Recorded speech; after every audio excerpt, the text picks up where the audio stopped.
सब कुछ जय मसीह की परमेश्वर आप सभी को ब्लेस करे, आशीष करे। आज की वीडियो उन लोगों के लिए जो बहुत ज़्यादा डिप्रेशन में रहते हैं, बहुत ज़्यादा चिंताओं में रहते हैं। हालांकि वो परमेश्वर को मानते हैं, तब भी वो इतना ज़्यादा डिप्रेस्ड रहते हैं। तो उनके लिए ये वीडियो रहने वाली है। परमेश्वर के वचन में लिखा है कि हे बोझ से दबे हुए लोगों, तुम मेरे पास आओ, मैं तुम्हें क्या करूँगा, विश्राम दूंगा। हालेलुया। हालांकि वो लोग परमेश्वर के पास तो आ चुके हैं, पर वो शांति नहीं पा रहे। किस कारण से? वो अपने ही कामों के कारण शांति नहीं पा रहे। ये सबसे बड़ा रीज़न है। हालांकि बहुत से लोग हैं जो प्रार्थना भी करते हैं, आराधना भी करते हैं, फिर भी उनकी लाइफ के अंदर शांति नहीं है। वो चिंताएं ज़्यादा हैं। क्यों है? क्योंकि कुछ चीज़ों की हमें कमी होती है। क्योंकि जब हम शारीरिक रूप से चलते हैं तो परमेश्वर हमारी अगुवाई नहीं करता, पर हमें आत्मिक बनना भी ज़रूरी है। हालांकि जो लोग प्रार्थना करते हैं वो अच्छी बात है, वो कर रहे हैं, पर प्रार्थना करने के बावजूद भी ऐसा हो रहा है, तो ये है कि आप उस चीज़ को और बढ़ाओ। आप प्रार्थना अगर 1 घंटा करते हो तो 2 घंटा प्रार्थना करो। तब देखना आपकी ज़िंदगी में कितना ज़्यादा रिजल्ट मिलने वाला है। और जो वचन आप पढ़ते हो बाइबल के अंदर, उसको क्या करो, आप कंटिन्यूसली उसको आप देखो, सुनो और पढ़ो। जितनी बार आप उसको पढ़ोगे, समझोगे और उसके द्वारा आप कार्य करोगे, तो परमेश्वर आपकी अगुवाई करेगा, आपकी हेल्प करेगा। हालेलुया। बहुत से लोग हैं जो इस चीज़ को नहीं जानते, पर ये ज़रूरी है कि हमें हमें उस वचन को जो परमेश्वर ने दिया है उसको प्रैक्टिकली करना ज़रूरी है। अगर हम प्रैक्टिकली नहीं करते तो परमेश्वर हमारे अंदर शांति कैसे दे सकता है? हालेलुया।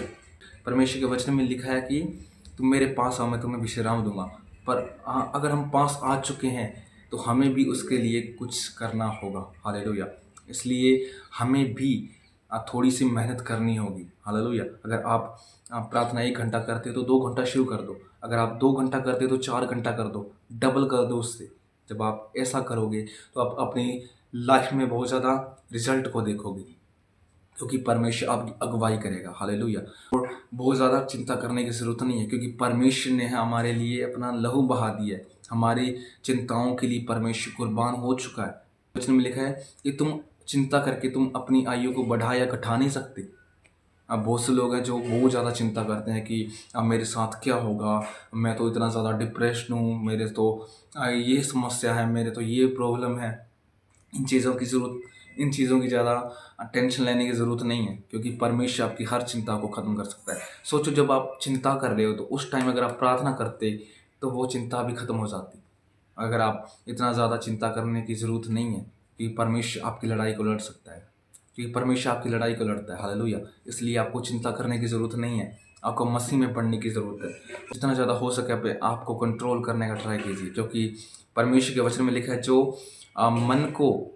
जो मन को कंट्रोल कर सकता है वो सब कुछ कर सकता है। हालेलुया। इसलिए हमें अपने माइंड को कंट्रोल करना भी ज़रूरी है, क्योंकि कुछ चीज़ें परमेश्वर हमें दे देता है, फिर भी अगर हम उनको यूज़ नहीं करते तो ये हमारी गलती है, परमेश्वर की कोई गलती नहीं है। हम परमेश्वर को कोसते हैं कि परमेश्वर ने हमारे साथ ऐसा किया है, परमेश्वर ने हमें ब्लेस नहीं किया, वो नहीं किया, चिंताओं से आज़ाद नहीं किया।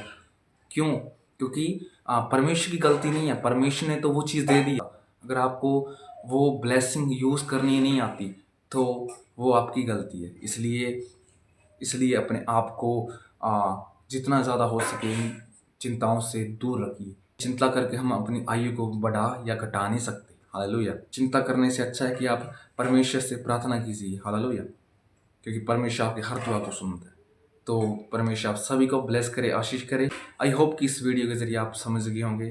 तो परमेश्वर आप सभी को ब्लेस करे, आशीष करे। सभी को जय मसीह की।